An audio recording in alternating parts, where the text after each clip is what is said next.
আপনি কি জানেন পশ্চিম আফ্রিকা একসময় সোনার দেশ নামে পরিচিত ছিল। আজও এই অঞ্চল বিশ্বের অন্যতম বৃহৎ সোনা উৎপাদন কেন্দ্র। কিন্তু কেন পশ্চিম আফ্রিকার মাটির নিচে এত সোনা রয়েছে? এই সোনা কোথা থেকে এলো? আর তার বর্তমান এই খাত নিয়ে রাজনৈতিক টানাপোড়েন কেন? চলুন আজকের ভিডিওতে আমরা এই সোনা সম্পর্কিত ইতিহাস, ভূতাত্ত্বিক কারণ ও বর্তমান পরিস্থিতি ও ভবিষ্যতের চ্যালেঞ্জ নিয়ে আলোচনা করার চেষ্টা করব। পশ্চিম আফ্রিকার সোনার খনি নতুন কিছু নয়, প্রাচীনকাল থেকেই এই অঞ্চলে স্বর্ণের জন্য বিখ্যাত।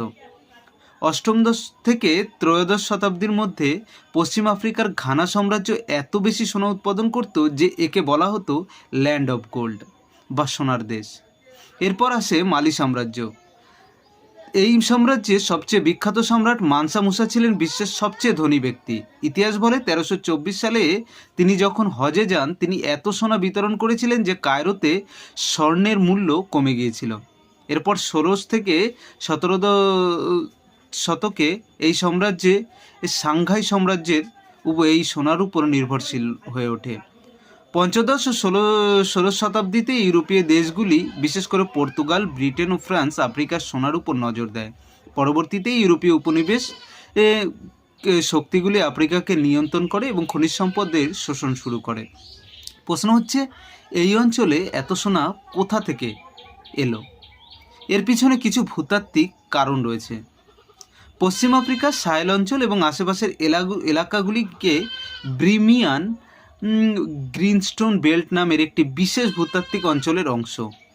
সেখানে প্রচুর পরিমাণ সোনা রয়েছে। এই অঞ্চল কয়েক কোটি বছর আগে আগ্নেয়গিরির অগ্নুৎপাতের ফলে তৈরি হয়েছিল, যার ফলে এখানে স্বর্ণের খনি তৈরি হয়েছিল।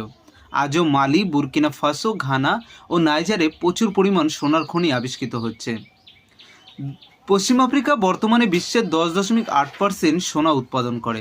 ঘানা বর্তমানে আফ্রিকার শীর্ষ সোনা উৎপাদক দেশ, যা দক্ষিণ আফ্রিকাকেও ছাড়িয়ে গিয়েছে। এছাড়াও মালি, বুর্কিনা ফাসো ও নাইজার উল্লেখযোগ্য পরিমাণ সোনা উৎপাদন করছে। বর্তমানে পশ্চিম আফ্রিকার সোনার খনির মালিকানা ও মুনাফা নিয়ে বড় ধরনের রাজনৈতিক অস্থিরতা চলছে। 2020 সাল থেকে মালি, বুর্কিনা ফাসো ও নাইজারে সেনা শাসন চলছে।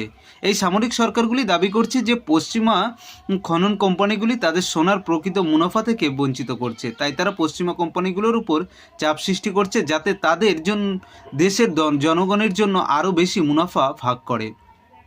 বিশ্ব রাজনীতিতে এই সোনার কিন্তু একটা বিশেষ গুরুত্বপূর্ণ রয়েছে, কারণ এটা শুধু একটা মূল্যবান ধাতু নয়, আন্তর্জাতিক বাণিজ্য ও মুদ্রানীতি ও ভূ রাজনীতির ক্ষেত্রেও গুরুত্বপূর্ণ ভূমিকা পালন করে। অনেক দেশ তাদের বৈদেশিক মুদ্রার রিজার্ভ শক্তিশালী করতে সোনা মজুত করে। পশ্চিম আফ্রিকার দেশগুলির এই সম্পদ নিয়ে আন্তর্জাতিক শক্তিগুলোর